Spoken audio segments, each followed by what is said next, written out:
తిరుపతి తొక్కిసలాట ఘటన తీవ్ర విషాదాన్ని నింపింది. తిరుమల శ్రీవారి వైకుంఠ ద్వార దర్శనాల టోకెన్ల కోసం వచ్చిన 6 భక్తులు చనిపోవడంతో ప్రభుత్వం సీరియస్ గా ఉంది. ముఖ్యమంత్రి చంద్రబాబు స్వయంగా రంగంలోకి దిగి పరిస్థితిని సమీక్ష చేస్తున్నారు. ఈ క్రమంలో అధికారులు చంద్రబాబుకు ఓ నివేదికనిచ్చినట్లు తెలుస్తోంది. ప్రమాదానికి కారణాలను అందులో పేర్కొన్నట్లు సమాచారం. ప్రధానంగా ఓ డిఎస్పీనే కారణమని ప్రస్తావించారట. తిరుపతిలోని బైరాగి పట్టణంలోని రామనాయుడు పాఠశాలలో తిరుమల వైకుంఠ ద్వార దర్శనాల టోకెన్ల కౌంటర్ దగ్గర తొక్కిసలాట ఘటన తీవ్ర విషాదాన్ని నింపింది. ఈ ఘటనపై ముఖ్యమంత్రి చంద్రబాబుకు అధికారులు నివేదికను సమర్పించినట్లు తెలుస్తుంది. అయితే ఈ ఘటనకు సంబంధించి ప్రధానంగా ఓ డిఎస్పీనే కారణమని ప్రాథమికంగా తేల్చారు. డిఎస్పీ అత్యుత్సాహం వల్ల ఒక్కసారిగా భక్తులు దూసుకొచ్చారని, ఈ క్రమంలోనే తొక్కిసలాట జరిగిందని నివేదికలో పేర్కొన్నట్లు సమాచారం. రామనాయుడు స్కూల్లో తొక్కిసలాట జరిగిన తర్వాత సదరు డిఎస్పీ సరిగ్గా స్పందించలేదని నివేదికలో పేర్కొన్నట్లు తెలిసింది. అయితే ఈ ఘటన జరిగిన వెంటనే ఎస్పీ సుబ్బరాయుడు వెంటనే సిబ్బందితో అక్కడికి చేరుకున్నారని, వెంటనే గాయపడిన భక్తులను ఆసుపత్రికి తరలించేందుకు సాయం చేసినట్లు ప్రస్తావించినట్లు సమాచారం.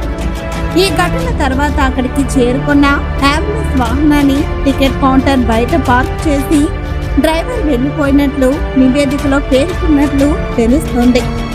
అంబులెన్స్ డ్రైవర్ కొద్దిసేపు అందుబాటులోకి రాలేదని, డిఎస్పీ అంబులెన్స్ డ్రైవర్ నిర్లక్ష్యం కారణంతోనే భక్తులు చనిపోయారని నివేదికలో ప్రస్తావించినట్లు సమాచారం.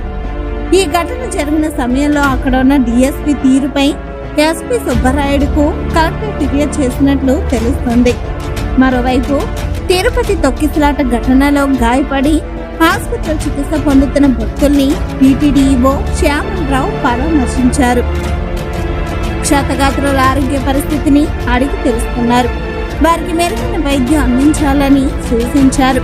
తిరుపతి టోకెన్ల జారీ కేంద్రం దగ్గర తొక్కిసలాట ఘటన దురదృష్టకరమని, మొత్తం 41 మంది భక్తులకు గాయాలైనట్టు తెలిపారు. ఈ తొక్కిసలాటకు కారణాలపై దర్యాప్తు కొనసాగుతుందని, అయితే ప్రాథమికంగా డిఎస్పీ గేట్లు తెరవడం వల్లే ఘటన జరిగినట్లు తెలిసిందన్నారు.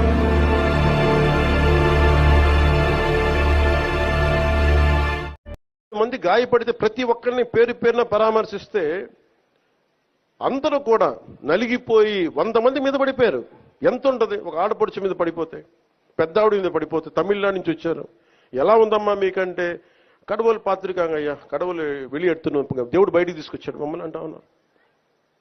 ఎంత పెద్ద మనసుతోటి సరిగ్గా చూసుకోలేదయ్యా మమ్మల్ని, కానీ ఏం చేస్తాం, మా కర్మ ఇలా కాలింది. అది దేశం తాలూకు దౌర్భాగ్యం. ప్రజలు ఇంత బాధ్యత ఇప్పుడు కష్టం వచ్చినప్పుడు ఎంత అద్భుతంగా చెప్పారంటే నాకు కన్నీళ్ళు వచ్చినాయి. నాకు నిన్న కరిగిపోయాను నేను. వీళ్ళకి క్షమాపణలు చెప్పదు ఇంకెవరికి క్షమాపణలు చెప్తాం? ఏఈఓ కానీ, ఏఈఓ వెంకయ్య చౌదరి గారు కానీ, ఈఓ శ్యామలరావు గారు కానీ, చైర్మన్ బిఆర్ నాయుడు గారు కానీ, టీటీడీ బోర్డు సభ్యులు, పాలక మండలి సభ్యులందరూ కానీ, మీరందరూ వచ్చి ఒక్కొక్క వ్యక్తి గురించి కథ వింటప్పుడు మీకు బాధ అర్థమవుతుంది. క్షమాపణలు చెప్పండి. మీరు క్షమాపణలు చెప్పి తీరాలి, వేరే దారి లేదు.